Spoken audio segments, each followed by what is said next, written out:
এই মুহূর্তে আমার সঙ্গে টেলিফোন লাইনে রয়েছেন আইনজীবী বিকাশ রঞ্জন ভট্টাচার্য। নমস্কার দাওয়ালে, আপনার সঙ্গে রয়েছে আমি প্রিয়া। আজকে অবশেষে দাগিদের তালিকা প্রকাশ করলো, 1804 জনের নাম প্রকাশ্যে আনলো। বিষয়টি কিভাবে দেখছেন? প্রথমত এই লিস্ট অসম্পূর্ণ লিস্ট। কেন, যারা সরাসরি দুর্নীতির সঙ্গে যুক্ত, যে সমস্ত ক্ষেত্রে নিয়োগগুলো সুপ্রিম কোর্ট এবং হাইকোর্ট বলে দিয়েছেন, সেইটাকে ধরে আমাদের যে সংখ্যা আমরা আদালতে ওদের অ্যাফিডেভিটের ভিত্তিতেই পেয়েছি, তা মোটামুটি 6000-এর ওপর হবে। নির্দিষ্ট সংখ্যাটা আমি বলতে পারছি না, এরকম রাস্তায় আছি।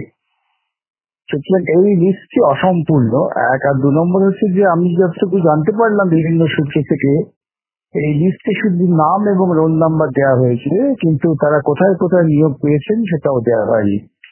অর্থাৎ এখানেও তারা একটা চালাকি করার চেষ্টা করছেন, যেটা প্রকৃতপক্ষে দুর্নীতিকে আড়াল করবারও শেষ চেষ্টা তারা করছেন।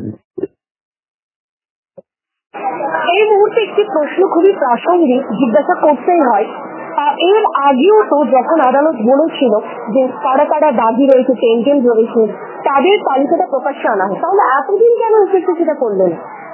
সেটা তো এসএসসি এবং মমতা বলতে পারবেন। তারা এতদিন আপ্রাণ চেষ্টা করেছেন এই দুর্নীতিমূলক প্রক্রিয়াটাকে আড়াল করতে। আপনারা ভুলে যাবেন না, সুপ্রিম কোর্টের রায়ের পর রাজ্যের মুখ্যমন্ত্রী নেতাজি ইন্দোরে সভা করে আপনাদের সকলের সামনে ঘোষণা করেছিলেন যে আমি কারো চাকরি যাবে না, সুপ্রিম কোর্টের রায় মানি না। এই সমস্ত অসাংবিধানিক কথাবার্তা বলে কাজ করেছেন তিনি, মানুষকে উত্তেজিত করেছেন, সেদিনই এতদিন প্রকাশ করেননি।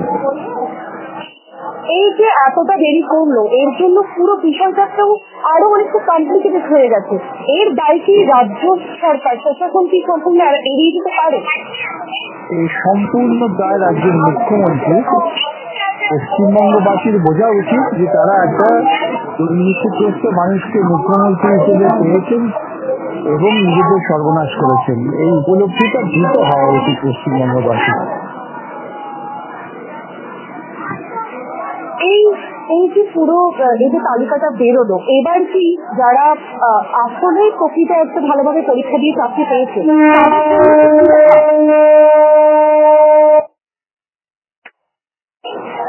দেখুন, এটা হচ্ছে যারা সরাসরি দুর্নীতি করেছেন তাদের নাম, কিন্তু যাদের চাকরি গিয়েছে সেটা গিয়েছে দুর্নীতিমূলক প্রক্রিয়ার জন্য।